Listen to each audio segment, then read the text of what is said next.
And the Bears had 6 fourth-quarter comebacks during the regular season for the Bears this past year. Bears quarterback coach J.T. Barrett believes Williams' third season should be more about making the easy throws and less about the heroics. Barrett told the Chicago Sun-Times late in some of those games we were making some heroic plays when it wasn't necessary. If we execute in the first quarter and second quarter, we can be difficult and take what the defense is giving. You don't necessarily have to put the cape on and make those crazy plays because you already were killing them in the first 3 quarters. Caleb, sensational when the Bears needed him, but he was more inefficient compared to his rookie season. 2024 completion percentage already low at 62%. Last year dropped to 58%, which was the second lowest in the league, only to rookie J.J. McCarthy. That's no. Never want to be on that list. Yeah, no, it's not the list you want. Fixable? Absolutely. And I think you could do it through game planning and how you call a game early on. Caleb Williams is way too talented to have a 58% completion percentage, which was 28th in the league. Get the ball off his hands early. I love what Coach Barrett was talking about. Take easy completions. There's 5, 6, 7 more completions per game when you watch the Bear tape.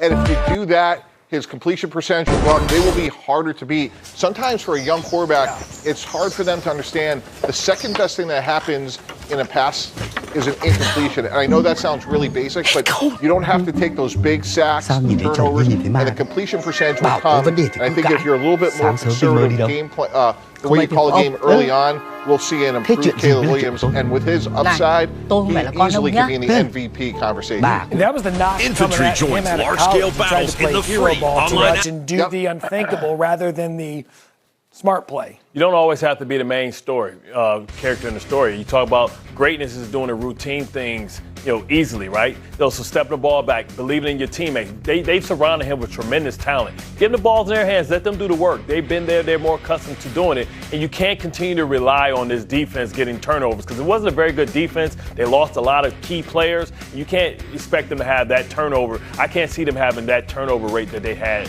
last year. That was ridiculous. I get and appreciate what J.T. Barrett is saying, and I think that they can work on it. Like, Ben Johnson gets there year one. He wanted Caleb Williams to reduce negative plays. He already had his interception flow, but Ben Johnson was preaching to him, there are other negative plays that we need to iron out of your game. So the completion percentage could be something that they work on here in year 2, and I sort of trust Ben Johnson and his program, what he set up around Caleb Williams. Early returns obviously excellent. I just hope he doesn't get rid of the hero stuff. It's so much fun. It's great. It is. No. I agree. As a fan of the game, I really want to continue to see the fourth quarter stuff. And context is everything. There is a time and place. I think that's what J.T. Barrett was talking about. Yeah, sure. But early in games, get the ball out of your hands. Yes. To Bart's point, long handoffs. Get it to the playmakers, and we'll be talking about 65, 68% in terms of completion percentage. Still the team to beat in this division? I don't think so, no. I don't expect the Lions to be down for long. That's an excellent team that was a 15-game winner just 2 seasons ago. They had injuries. It seems like they've addressed the line. Bears' schedule will be tougher. Brutal division. I mean, they're going to be hunted and not be the hunters anymore. I'm still talking to the Minnesota Vikings. I think, you talk about reclamation projects. I think talent-wise, most talented offensive personnel in that division. You know what's tricky about the Bears? They may be a better team with a worse record, just given the way the turnovers went. The whole idea of schedule's the big one, right? Yeah. We're judging you based on last year's schedule. It changes every year, and we'll see that with the Patriots maybe when we look at their schedule coming into the upcoming season. All right, let's get up and go. Beginning with take a look at the 20 teams that start OTAs this week. So it is time for an overreaction Monday. Dan. Is it an overreaction that bringing back Aaron Rodgers means that the Steelers will repeat as AFC North champions? Of course it's an overreaction. They won it on a missed field goal in the last game last year. Aaron Rodgers comes back at 42 years old. Is he going to play every game? He missed one last year, but that's pretty good. Is he going to play 16 games again? I think it's a lot to ask him at this point in his career.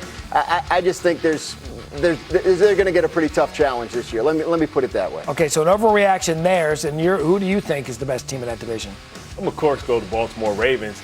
You talk about Jesse Mentor maybe being crowned the next big thing is when it comes to defense. Baltimore getting back to physicality. Lamar Jackson, new offense. He's there. He's present. They got to get a new deal worked out. But I would go with the Baltimore Ravens as the safest bet in that division. I like Baltimore. They threw a lot of resources out of weakness, which was their front seven. Trey Hendrickson drafting Sion Young, Calais Campbell, and then hopefully Nami Madubuike comes back to full strength. But Trey Hendrickson is a real difference maker, and it's great, guys, when you can help your team and hurt a division rival, much the way Baltimore did with Cincinnati. That would hold up if Cincinnati had been trying to re-sign Trey Hendrickson, but they weren't. So, well, Cincinnati has. I think they're the favorites in my eyes. They've done enough on defense. The offense is elite as long as Burrow stays healthy, which is an if. I get it, but these off years, sometimes he'll alternate between an injured year and a healthy one. I just feel like, you look at the schedules. I saw a stat, they're currently favored to win 15 of their 17 games. I think it's set up for Cincinnati, the only team in the division that didn't change head coaches, to ride that continuity and win the division. I'm with you, Bengals. And your original continuity means something. Let's move to the West now. Keep the overreaction going. Patrick Mahomes' recovery means that the Chiefs will be back atop the AFC West. Dan, is that an overreaction? It is. Look, I'm not going to put anything past Patrick Mahomes and Andy Reid and the Chiefs, but they have to overcome the Broncos, who were the 1 seed, the Chargers, who had a very good record. Both of those are playoff teams. We don't know what Mahomes is going to be like right away coming off of the injury. All positive updates. It sounds like he's got a real good chance to play week 1. Until we see it, until we see that offense function at a little bit higher level than it has in years past, I think the division is worthy of enough respect that I think we can't assume the Chiefs just vault right back to the top. The division, aside Vegas, has all come up to Kansas City, whereas before they were just dominating that thing when some of those programs were down. Same drill. Best team in this division is who? I go with the Chargers, and I really like what they've done in the offseason, starting with Mike McDaniel. I think they're going to run the ball more. They retooled the offensive line, and then defensively, they went out and they drafted Akeem Messidor, who I think is going to be a really good pass rusher, even though he's a little bit older. So I like what Denver's doing. I just think at the end of the day, Justin Herbert's talent should be the difference between him and Bo Nix in terms of what I think the Chargers could do and win the division this year. And if Omarion Hampton can stay healthy, he's like getting a bonus pick back from a year ago. Who do you think is the best team in this division? I'm going to go with the Chargers as well. You talk about year 3 of the hardball experience is usually when teams take everything over. I think it leaves a little bit to be desired as far as the wide receiver spot. But if Justin Herbert is going to be the superstar that we think he is, I think this is the year where he has to take over. Still concerned with Bo Nix and his injury. Jalen Waddle is a tremendous pickup for them to give him another weapon, but I would probably go with the Chargers right now. It's a sweep. I'm taking the Chargers. Chargers and Bengals, 2 teams that never let you down. What could possibly go wrong? I agree. I mean, Harbaugh's building a program there. They've been right on the cusp. What they were able to do last year with those 2 tackles being hurt all year, like if those guys are back healthy, Mike McDaniel could help take Justin Herbert to another level. And they have the one quarterback that comes into the season healthy. Yep. That's got to count for right. something. It's like McDaniel was the biggest offseason acquisition. I think the power swings his direction. He's like Greg Roman when you talk about the sophistication of his run game, but he still has the nuance to be able to throw the football down the field. That was something that Greg Roman always struggled with, is the throwing part of football. He's tremendous with the running. Mike McDaniel does both at a high level. Yeah, look, at the end of the day, maybe, again, quarterback and coach in the other division, the difference. Only got a little bit more corkier than Harbaugh himself. Can you wait till those? I mean, oh, my God. You saw him in the draft room. You saw how crazy it could get. That's going to be fascinating. I want cameras on those 2 all season long.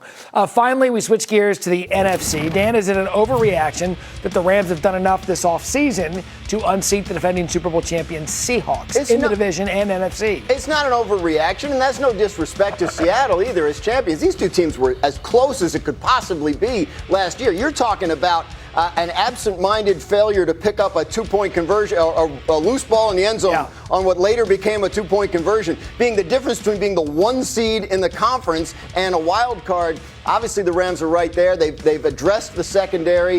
If Matthew Stafford can stay healthy all year, they're going to be formidable. I don't think it's out of the question they knock off Seattle. All right, we're going out of the division. We're going complete NFC, Bart. Okay. What do you have? I'm going with the Rams. I mean, I think they're a team that has the best quarterback, one of the best quarterbacks in football. He's the reigning MVP.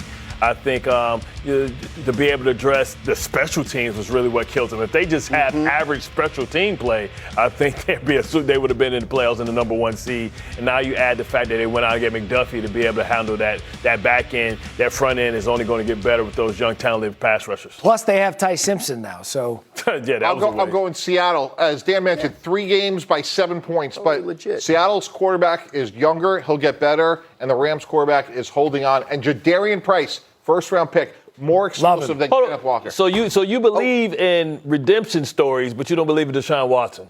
That was last hour. He's been hanging on to that one. Wow. They used